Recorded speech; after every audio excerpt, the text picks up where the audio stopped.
ঐতিহাসিক সন্ধিক্ষণে দিগলগ্রাম অঞ্চলের যে তিনটি রাস্তার শুভ উদ্বোধন হচ্ছে, সেই অনুষ্ঠানে উদ্বোধনী অনুষ্ঠানে উপস্থিত আছেন পঞ্চায়েত সমিতি সহকারী সভাপতি সোনামণি রায়। উপস্থিত আছেন আমার সমষ্টি উন্নয়ন আধিকারিকের দুইজন দক্ষ এসেই, সঞ্জীব বাবু এবং বরাট বাবু। উপস্থিত আছেন এই অঞ্চলের প্রধান শুভ্রা ম্যাডাম, উপপ্রধান থেকে শুরু করে পঞ্চায়েতের আধিকারিকগণ, পঞ্চায়েত এবং পঞ্চায়েত সমিতির এই অঞ্চল থেকে নির্বাচিত প্রতিনিধিগণ, বিশিষ্ট সমাজসেবী অভিজিৎ চট্টোপাধ্যায় এবং প্রশান্ত চট্টোপাধ্যায় থেকে শুরু করে এই গ্রামের যে সমস্ত অধিবাসীরা এসেছেন এবং যারা রাস্তাটাকে ব্যবহার করবেন, মা বোনেরা এবং যে সমস্ত বয়োজ্যেষ্ঠ ব্যক্তিরা এসেছেন, প্রত্যেকে আমি ইন্দাস পঞ্চায়েত সমিতির পক্ষ থেকে হার্দিক অভিনন্দন জ্ঞাপন করি। আপনারা ভালো করে লক্ষ্য করে দেখুন, 2021 সালের আগে পর্যন্ত প্রধানমন্ত্রী সড়ক যোজনা বলে একটা প্রকল্প ছিল। সেই প্রধানমন্ত্রী সড়ক যোজনায় কেন্দ্রীয় সরকার দিত 60% এবং রাজ্য সরকার দিত 40%। যে রাস্তাগুলো আপনারা দেখতে পেতেন যে প্রধানমন্ত্রী সড়ক যোজনা হয়েছে, সেই 2021 সালের পর থেকে দিল্লির কেন্দ্রীয় সরকার বাংলার মানুষকে অর্থনৈতিকভাবে যত রকম বঞ্চনা করা যায় বঞ্চনা শুরু করলেন। কি কি ভাবে? যে বাংলার মানুষকে হাতে নয় আমরা ভাতে মারবো, দিল্লির বাবুরা বললেন।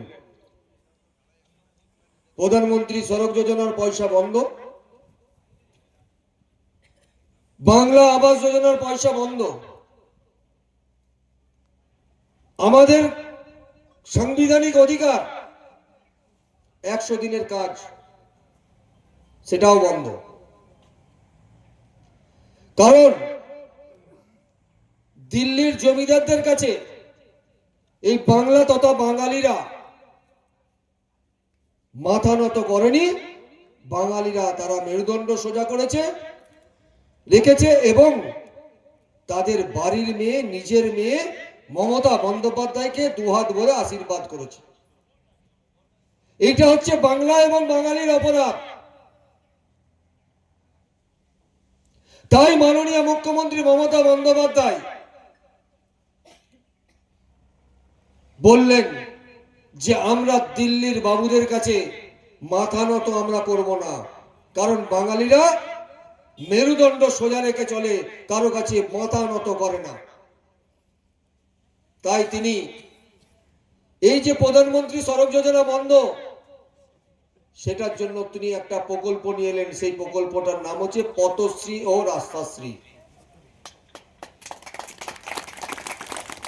তারই পথশ্রী 1, পথশ্রী 2, পথশ্রী 3 এবং পথশ্রী 4। এই পথশ্রী 4-তে আজকে এসে আমরা পৌঁছেছি। তার আগে আপনারা পথশ্রী 2 এবং পথশ্রী 3-তে, পথশ্রী 2-তে আপনারা পেয়েছেন এই হুচুকডাঙ্গা থেকে দামোদরপুর হেলথ সেন্টার, নাগাতেতুল থেকে কোড়াপাড়া। পথশ্রী 3-তে আপনারা পেয়েছিলেন দামোদরপুর হেলথ সেন্টার থেকে কোড়াপাড়া, এবং পথশ্রী 4 থেকে আপনারা পেয়েছেন দামোদরপুর হেলথ সেন্টার থেকে নদীঘাট পর্যন্ত। এর আগে দেখুন পথশ্রী 3-তে,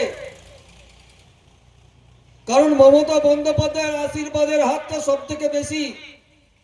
ইন্দাস ব্লকের 69টা রাস্তা পেয়েছি আমরা, তার মধ্যে সব থেকে বেশি রাস্তা আমরা পেয়েছি দিগলগ্রাম অঞ্চলে।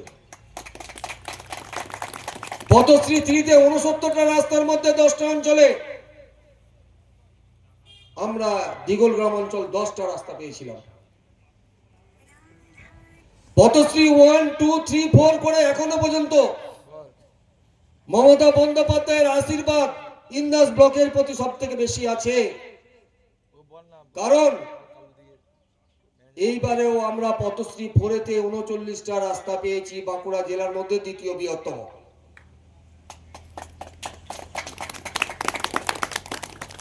তাই আমি আপনাদের কাছে একটা কথা বলবো, কারণ কেন্দ্রীয় সরকারের যত বঞ্চনাই থাকুক,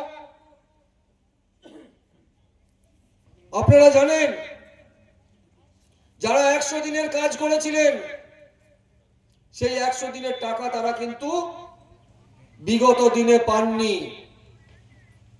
আমাদের সর্বভারতীয় নেতা এবং লোকসভার দলনেতা সাংসদ অভিষেক বন্দ্যোপাধ্যায় একটা কর্মসূচি করেছিলেন যে আমরা দিল্লিতে পঞ্চায়েত ভবন যে পঞ্চায়েত ভবনে যে আমরা ডেপুটেশন দেবো, বাংলা থেকে আমি 50,000 লোক নিজে সেখানে ডেপুটেশন দেবো যে কেন বাংলার টাকা বন্ধ করে রাখা হবে। বাংলার মানুষ যারা গরিব খেটে খাওয়া মানুষ যারা 100 দিনের কাজ করেছে তাদের টাকাগুলো কেন আটকে রাখা হয়েছে। সৌভাগ্যবশত সেই যে টিম গিয়েছিল ইন্দাস ব্লক থেকে আমিও ছিলাম। আপনাদের এই ঘটনাগুলো আজকে কেন বলছি তার একটা পিছনে কারণ আছে। আমাদের দলের পক্ষ থেকে পুরো একটা ট্রেনকে বুকিং করা হয়েছিল যে আমরা দিল্লি যাব। 50,000 লোক নিজে 3টে ট্রেন বুকিং করা হয়েছিল যে 50,000 লোক নিজে সেখানে আমরা ডেপুটেশন দেব। আমরা যখন নেতাজি ইন্ডোর স্টেডিয়ামে পৌঁছালাম, ইন্দাস থেকে যে 5:30 বাজছে, 5টা 5:30 বাজছে, কানা ঘোষা শুনতে পাচ্ছি ট্রেন নাকি ক্যান্সেল করছে। আস্তে আস্তে করে 9টা 9:30 বাজলো, অভিষেক বন্দ্যোপাধ্যায় এলেন। তখন পরিষ্কার শুনতে পেলাম যে কেন্দ্রীয় সরকার আমাদের যেটা ট্রেনটা বুকিং করা হয়েছিল পয়সা দিয়ে সেই ট্রেনটাকে বাতিল করে দিয়েছে। আমি একটু আগে বলছিলাম যে বাঙালিরা মেরুদণ্ড সোজা রেখে চলে, তারা কারো কাছে মাথা নত করে না। অভিষেক বন্দ্যোপাধ্যায় বললেন ট্রেন বন্ধ তো কি হয়েছে, আমরা বাসে করে যাব। সৌভাগ্যবশত একটা বাসের দায়িত্বে আমি ছিলাম, আমরা বাসে করে দিল্লি গেছি। তারপরে তো দিল্লির বাবুদের টনক নড়েনি। যখন কৃষি ভবনে আমরা গেলাম, আমাদের লিডার দিকে ঢুকতে দেওয়া হলো, 200 মিটার দূরে আমাদেরকে আটকে দেওয়া হলো দিল্লি পুলিশ দিয়ে। আমরা হয়তো সর্বসাকুল্যে 1,500 থেকে 2,000 লোক ছিলাম, দেখলাম 5 থেকে 6,000 পুলিশ দিয়ে আমাদের আটকে রাখা হলো, আটকে দেওয়া হলো, আমাদেরকে যেতে দেওয়া হলো না। এবং আমাদের লিডার দিকে তাদেরকে থানায় নিয়ে অ্যারেস্ট করা হলো। মমতা বন্দ্যোপাধ্যায় বললেন এরকম করে বাংলার মানুষকে আমি বঞ্চিত হতে দেব না।